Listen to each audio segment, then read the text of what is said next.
Assalamualaikum warahmatullahi wabarakatuh. Bismillahirrahmanirrahim. Alhamdulillahirrahmanirrahim. Wa bihi nasta'inu ala umuri dunya wad din wa ala alihi wa sahbihi ajma'in. Allahumma shalli wa sallim ala sayyidina Muhammadin wa ala alihi wa sahbihi ajma'in. Amma ba'd. Hadirin hadirat rahimakumullah. Pemirsa yang berbahagia. Uraian pertama saya mengatakan tentang korupsi, karena memang dengan korupsi sholat tidak akan ada manfaatnya bagi si pelaku korupsi. Sholat tidak akan membekas bagi si pelaku korupsi. Negara ini hancur karena kasus korupsi. Coba kita lihat Undang-Undang Nomor 31 tentang KPK. Di situ disebutkan tentang korupsi, jelas bahwa barang siapa yang menguntungkan diri sendiri atau orang lain itu merupakan perbuatan yang tercela dan dipidana hukuman seumur hidup atau 4 tahun penjara. Negara ini hancur karena korupsi. Bagian dari korupsi adalah suap. Ini yang berbahaya bagi kelangsungan kehidupan bernegara ini. Tidak hanya satu negara, di satu perusahaan, apabila ada unsur suap menyuap juga merupakan tindakan yang berbahaya. Suap ini perbuatan yang dikutuk oleh Rasulullah SAW. Di dalam hadis yang disahihkan Imam Tirmidzi dari Abdullah bin Umar, radhiyallahu anhu. Jadi Allah itu melaknat orang yang menyuap dan disuap. Bahkan Rasulullah ini melaknat perbuatan tersebut, perbuatan suap dan menyuap. Belum lama, baru kemarin rasanya kita melihat berita-berita di televisi, menteri masuk penjara karena kasus suap. Seorang menteri, bayangkan, seorang menteri masih doyan disuap. Ya memang nilainya pasti bukan 1-2 juta atau puluhan juta, mungkin juga miliaran. Inilah yang kemudian menghancurkan negara. Padahal Rasulullah SAW sudah mengutuk perbuatan tersebut, perbuatan suap. Yang nyuap dan disuap sama-sama masuk neraka. Tidak bisa dipungkiri bahwa perbuatan tersebut adalah perbuatan yang tercela. Bahkan di dalam surat Al-Baqarah ayat 188, Allah Subhanahu wa taala sendiri sudah mengutuk orang yang menyuap dan orang yang menerima suap. Di situ dijelaskan di dalam surat Al-Baqarah, orang yang menyuap, memberikan suap supaya dia mendapatkan keringanan hukuman, itu adalah suatu perbuatan yang tercela. Banyak kasus-kasus di negara ini yang hancur, rusak akibat suap menyuap. Awal terjadinya kehancuran sebuah negara itu terjadi kasus suap menyuap. Korupsi terjadi karena kasus suap menyuap. Jadi hancurnya negara ini karena kasus suap menyuap. Saudara-saudara yang berbahagia, tadi dijelaskan oleh Rasulullah SAW bahwa Allah Subhanahu wa taala mengutuk perbuatan tercela tersebut. Tapi kenapa banyak orang yang tetap melakukan perbuatan itu? Karena apa? Karena hukuman yang diberikan kepada mereka bukanlah hukuman yang setimpal. Anda bisa bayangkan, hukuman orang yang menyuap dengan nilai miliaran suapnya hanya dihukum 2 tahun penjara. Itu perbuatan hukuman yang tidak setimpal. Sehingga kalaulah misalnya dia disuap, kemudian dia mengambil uang miliaran rupiah dari hasil suapnya,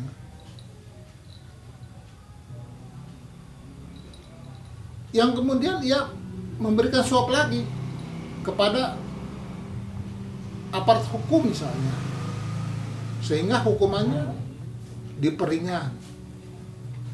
Hukumannya seharusnya hukuman maksimal, dia hanya mendapatkan hukuman minimal, bahkan mungkin bisa jadi bebas misalnya. Nah inilah yang kemudian terus menerus perbuatan suap dan suap terus menerus dilakukan oleh manusia.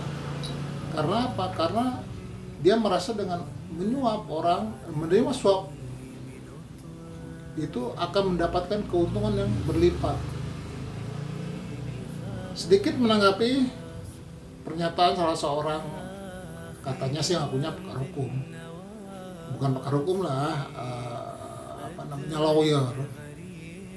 Katanya menyuap tidak merugikan negara. Siapa bilang menyuap tidak merugikan negara? Menyuap justru merugikan negara. Dia menyuap supaya apa? Supaya mendapatkan fasilitas, supaya mendapatkan insentif untuk melakukan apa? Untuk melakukan tindakan korupsi. Misalnya ada proyek, supaya dia bisa mendapatkan proyek itu, proyek katakanlah 100 miliar, dia menyuap pejabatnya 1 miliar, katakan begitu. 1%-nya. Tapi keuntungan yang dapat berapa? Nah ini. Kemudian tidak mungkin dia berani menyuap dengan angka yang besar kalau dia tidak dapat mendapatkan keuntungan. Keuntungan yang dia dapat itulah yang menjadikan perbuatan merugikan negara. Saudara-saudara yang berbahagia, disitulah laknat Allah Subhanahu Wa Taala dan laknat Rasulullah SAW terhadap manusia yang melakukan suap, menerima suap dan disuap, dan yang nyuap dan yang disuap sama-sama masuk neraka. Jadi sama-sama perbuatan yang sangat merugikan. Korbannya masyarakat umum. Masyarakat umum menjadi miskin dan dimiskinkan oleh perbuatan tersebut. Yang seharusnya anggaran negara bisa digunakan semaksimal mungkin, menjadi seminimal mungkin. Banyak pekerjaan-pekerjaan negara, pekerjaan-pekerjaan yang seharusnya dilaksanakan secara maksimal untuk memberikan kesejahteraan kepada masyarakat. Malah sebaliknya, masyarakat menjadi miskin. Akibat apa? Akibat perbuatan ini. Inilah yang kemudian merugikan banyak pihak, banyak orang, masyarakat publik, masyarakat umum yang dirugikan. Dirugikan dari sisi berbagai macam sisi. Karena apa? Karena kasus suap ini sangat menguntungkan hanya segelintir orang saja. Yang diuntungkan orang yang disuap. Dia mendapatkan keuntungan dari hasil suapnya itu. Banyak pejabat publik, pejabat tinggi yang masuk, yang ditangkap sama KPK karena menerima suap. Apakah mereka sholat? Saya yakin mereka sholat. Apakah mereka ngaji? Saya yakin mereka ngaji. Tapi kenapa sholat dan ngaji mereka tidak membekas di dalam diri mereka? Kenapa mereka sholat tapi juga mereka tidak menghindari perbuatan keji? Mereka sholat tapi juga mereka melakukan perbuatan keji. Inilah yang kemudian disebut dengan perbuatan fahsya wal munkar yang dilakukan oleh orang-orang segelintir orang. Ya kalau misalkan oknum, kenapa oknum itu banyak? Maksudnya oknum dari instansi itu, katakanlah satu instansi jumlahnya 1000. Kalau 100 masih boleh lah disebut oknum. Nah kalau 90%, apakah masih bisa layak disebut oknum? Nah ini, saudara-saudara sekalian, perbuatan-perbuatan tersebut tidak bisa mereka hindari karena mereka tidak melakukan sholat secara total. Mereka tidak melakukan ibadah secara total. Mereka belum menempatkan ihsan dalam ibadahnya. Sehingga sholat, ibadah hanya merupakan pelaksanaan atau ritual belaka. Tidak menjadikan sholat atau ibadah itu sebagai perbuatan yang akan merubah tatanan kehidupan mereka. Padahal sholat dan ibadah harus memasukkan unsur ihsan. Ihsan anta abdullah ka'annaka tarahu fa illam takun tarahu wa innahu yarak. Banyak sekali orang yang tidak sampai kepada ihsan, sehingga ibadahnya, sholatnya, puasanya, zakatnya, hajinya bahkan berkali-kali. Banyak koruptor yang pergi ke haji dari hasil korupsinya. Nah ini kenapa bisa terjadi? Sementara masyarakat masih banyak yang miskin.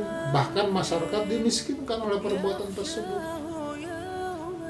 Saudara-saudara sekalian, inilah yang kemudian kenapa Allah Subhanahu wa taala di dalam surat Al-Baqarah ayat 188 begitu mengharamkan, dan bahkan para ulama itu sepakat mengharamkan kasus suap. Tidak bisa tahu-tahu lagi bahwa kasus suap ada perbuatan yang haram, perbuatan yang tercela, perbuatan yang membuat kemungkaran, perbuatan yang bakal membawa kehancuran pada sebuah tatanan kehidupan. Kasus suap inilah yang harus kita hindari. Suap menyuap menjadi perbuatan yang hanya menguntungkan diri sendiri atau menguntungkan pihak lain atau menguntungkan golongannya saja, tidak menguntungkan rakyat. Sementara rakyat diwajibkan untuk membayar pajak. Tidak membayar pajak, masyarakat diancam. Sulitlah membuat KTP, sulitlah membuat paspor, sulitlah membuat ini, membuat itu. Padahal masyarakat sendiri harus bangun pagi, pulang sore untuk mendapatkan rezekinya. Sementara pejabat angkat kaki, berbohong, kemudian korupsi, kemudian menerima suap, dan lain sebagainya. Padahal masyarakat rakyat berkeringat, bercur keringat untuk mendapatkan uang, tapi kemudian diperas untuk membayar pajak. Ya, kalau pajaknya dibuat dengan baik, no problem, memang sudah menjadi kewajiban warga negara. Tapi kalau kemudian uang pajak yang dikumpulkan dari hasil keringat masyarakat itu kemudian dimakan, diambil oleh mereka-mereka, oleh pejabat-pejabat tinggi, nah inilah yang kemudian dilaknat oleh Allah Subhanahu wa taala dan Rasulullah SAW. Demikian dari saya. Wabillahi taufiq. Wassalamualaikum warahmatullahi wabarakatuh.